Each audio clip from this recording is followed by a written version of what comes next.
दोस्तों, आज तक रशिया की जिरकॉन मिसाइल को दुनिया की सबसे पावरफुल हाइपरसोनिक क्रूज मिसाइल माना जाता था। लेकिन अब ये बात बदलने वाली है, क्योंकि डीआरडीओ ने एक ऐसा कमाल करके दिखाया है जो पूरी दुनिया को हैरान कर देगा। जहां जिरकॉन का स्क्रैमजेट इंजन महज 120 सेकंड तक चल पाता है, वहीं डीआरडीओ ने अपने स्क्रैमजेट इंजन को 1000 सेकंड तक सक्सेसफुली रन किया है। ये अचीवमेंट दुनिया को एक क्लियर मैसेज है कि भारत अब हाइपरसोनिक टेक्नोलॉजी में सभी को पीछे छोड़ चुका है, क्योंकि दोस्तों इस तरह की टेक्नोलॉजी को दुनिया के गिने चुने देश ही मास्टर कर पाए हैं। अमेरिका का X-51 वेव राइडर प्रोग्राम अभी भी टेस्टिंग फेज में है और उसका लॉन्गेस्ट टेस्ट फ्लाइट सिर्फ 210 सेकंड का था। चाइना का DF-17 हाइपरसोनिक ग्लाइड व्हीकल एक अलग कैटेगरी में आता है और उसमें स्क्रैमजेट इंजन टेक्नोलॉजी का इस्तेमाल नहीं होता। रशिया की जिरकॉन मिसाइल, जिसे अब तक सबसे एडवांस माना जाता था, वो भी 120 सेकंड से ज्यादा सस्टेन नहीं कर पाती। ऐसे में डीआरडीओ का 1000 सेकंड का सस्टेन्ड कंबस्शन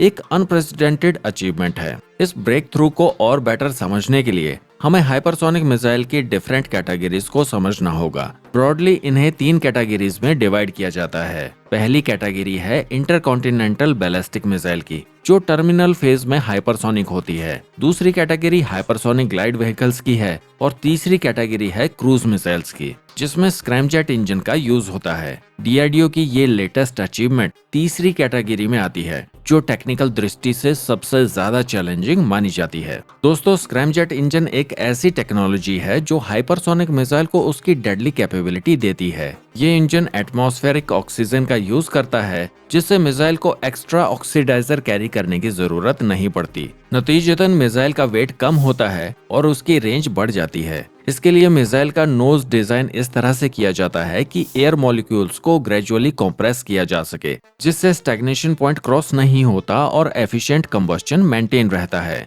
डीआरडीओ की हैदराबाद फैसिलिटी में कंडक्ट किए गए इस ग्राउंड ब्रेकिंग टेस्ट के लिए एक स्पेसिफिक डिजाइन सेटअप का यूज किया गया है। इस सेटअप में 9 क्रिटिकल एलिमेंट्स इंटीग्रेट किए गए हैं, जिसमें sophisticated heater, high precision valves, specially designed throat, advance test section, efficient diffuser, secondary throat, vacuum chamber और मल्टीपल कंप्रेसर शामिल थे। टेस्ट के दौरान इस इंजन ने 4000 डिग्री से भी ज्यादा के टेम्परेचर को हैंडल किया है, जो अपने आप में एक रिमार्केबल अचीवमेंट है। और इस एक्सट्रीम टेम्परेचर को कंट्रोल करने के लिए डीआरडीओ ने एक इनोवेटिव कूलिंग सिस्टम डेवलप किया है, जिसमें इंजन के चारों तरफ एक कॉम्प्लेक्स कूलिंग चैनल का नेटवर्क बनाया गया है और इन चैनल्स में स्पेशल कूलेंट सर्कुलेट करता है, जो न सिर्फ हीट को अब्सॉर्ब करता है बल्कि एफिशिएंटली डिसिपेट भी करता है। मटेरियल सिलेक्शन में भी एडवांस सेरेमिक्स और हाई टेम्परेचर रेजिस्टेंट अलॉय का यूज किया गया है। ये कूलिंग मैकेनिज्म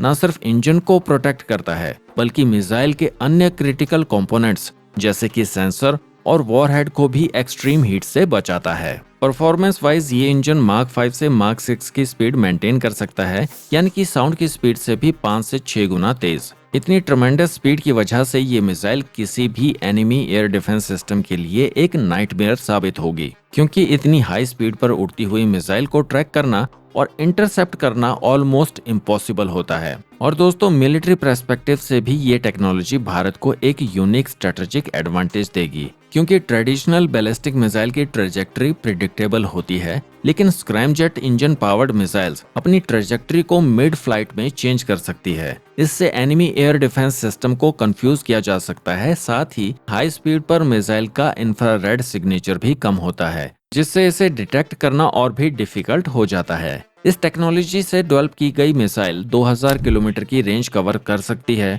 और वो भी ब्रह्मोस से हाफ टाइम में। जो डिस्टेंस ब्रह्मोस 6 से 8 मिनट में कवर करती है, वो ये मिसाइल महज 3 से 4 मिनट में कवर कर लेगी। और इसकी लो एल्टीट्यूड पर फ्लाइंग की कैपेबिलिटी इसे एनिमी रडार से बचने में एक्स्ट्रा एडवांटेज देगी। अगर फ्यूचर डेवलपमेंट की बात करें तो इनिशियल फेज में इस इंजन को एक बूस्टर के साथ इंटीग्रेट किया जाएगा और ये बूस्टर मिसाइल को रिक्वायर्ड स्पीड तक पहुंचाएगा। उसके बाद स्क्रैमजेट इंजन टेक ओवर करेगा और डीआरडीओ के साइंटिस्टों का नेक्स्ट टारगेट इस टेक्नोलॉजी को एनहांस करके 8 से 10 मार्क की स्पीड अचीव कराना है, जिसके लिए वे लोग सुपरसोनिक एयर में इग्निशन टेक्नोलॉजी और ऑप्टिमाइज्ड इंजेक्टर जैसी क्रिटिकल टेक्नोलॉजी को पहले ही डेवलप कर चुके हैं। मतलब हमें जल्द ही इस हाइपरसोनिक इंजन टेक्नोलॉजी पर एक मिसाइल देखने को मिल सकती है। तो दोस्तों, डीआरडीओ की इस अचीवमेंट पर अपने विचार कमेंट्स में जरूर शेयर करें। स्ट्रेटेजिक अफेयर्स, डिफेंस और स्पेस टेक्नोलॉजी से रिलेटेड वीडियोस के लिए द क्रॉनिकल पोस्ट चैनल को सब्सक्राइब करना ना भूलें।